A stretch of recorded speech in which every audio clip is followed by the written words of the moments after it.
Nesse vídeo nós vamos então iniciar o nosso estudo, né, a respeito de função afim, também conhecida como função do primeiro grau, certo?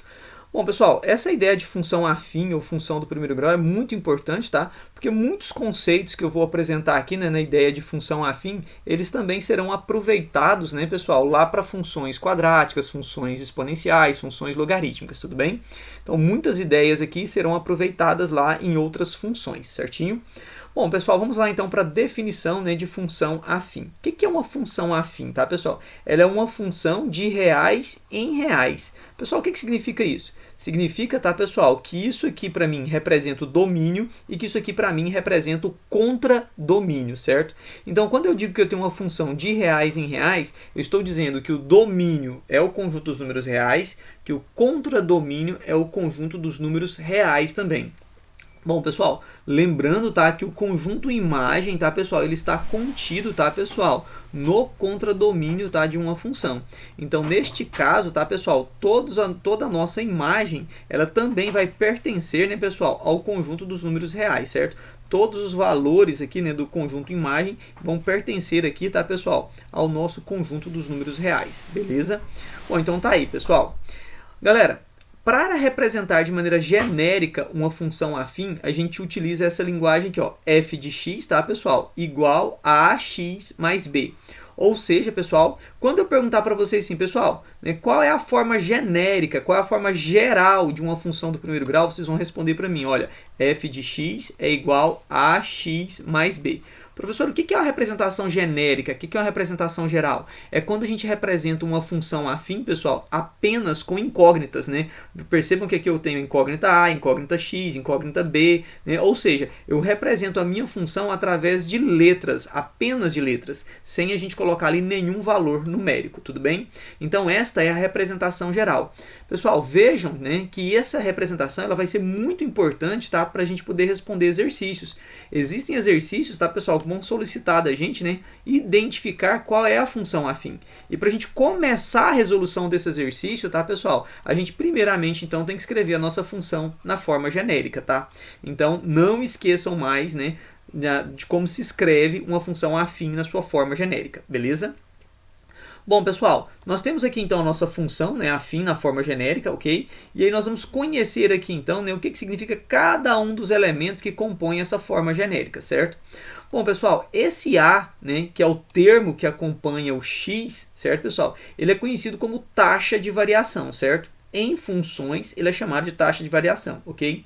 Bom, pessoal, quando vocês estiverem estudando lá o conteúdo de geometria analítica, vocês vão perceber que uma função afim também é uma reta, certo?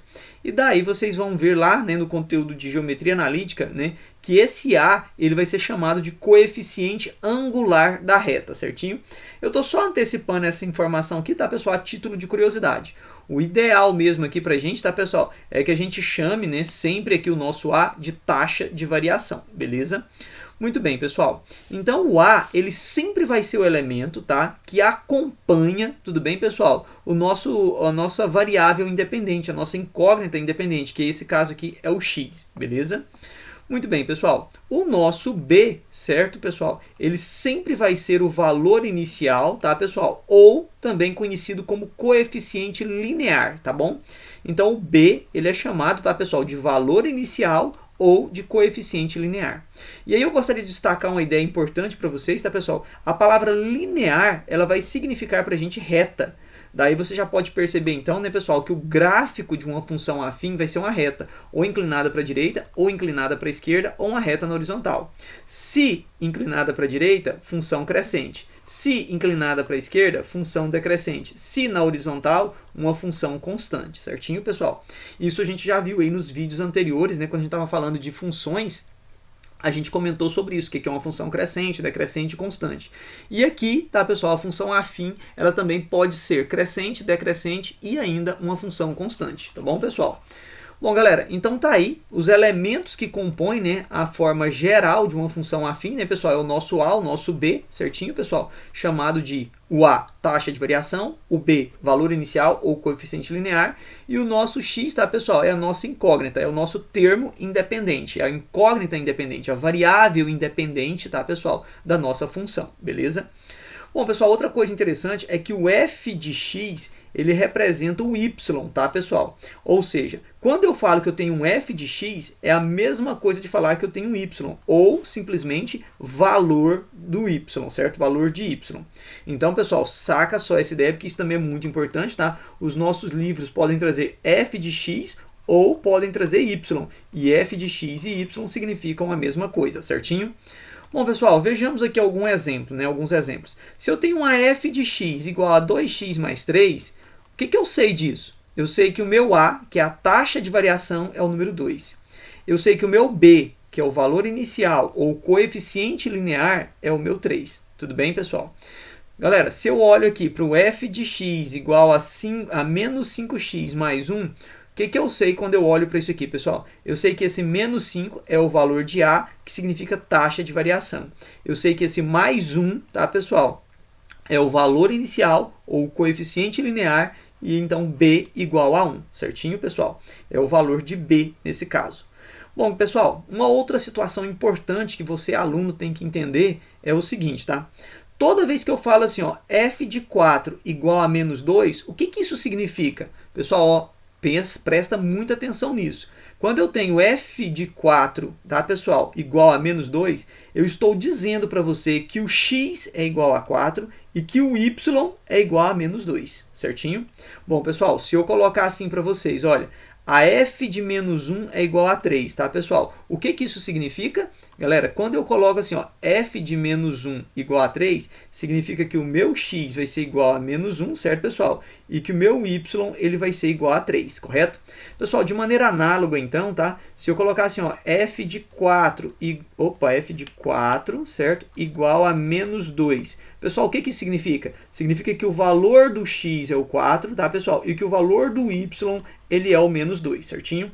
Galera, todas essas informações que eu estou colocando aqui para vocês são informações muito importantes que serão cobradas, né, em exercícios, né, tanto de prova, exercícios que a gente faz de fixação, exercícios de vestibulares, Enem, é uma ideia muito importante, certinho?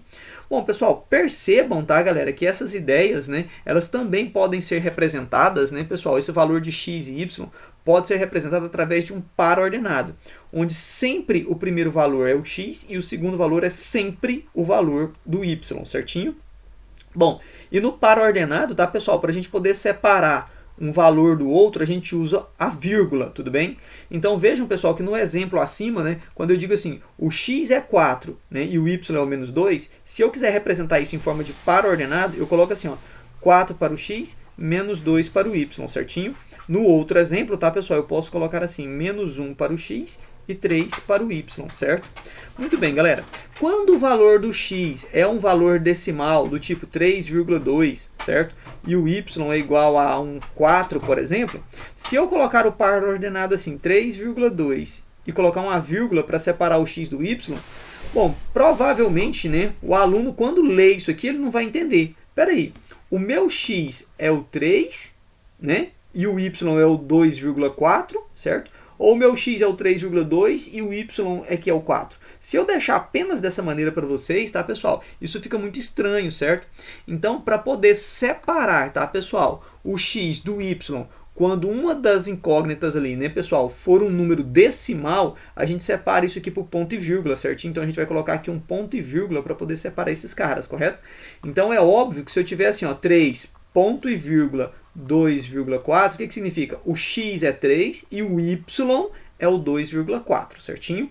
Então, se eu estou falando que o x e o y são números inteiros, a gente separa com uma vírgula. Se eu estou falando, né, que o x e o y são algum deles é um valor decimal, a gente separa o x e o y então com um ponto e vírgula. Beleza, pessoal? Esses aqui são apenas alguns conceitos importantes, tá, pessoal? Conceitos iniciais a respeito do estudo de função afim ou função do primeiro grau.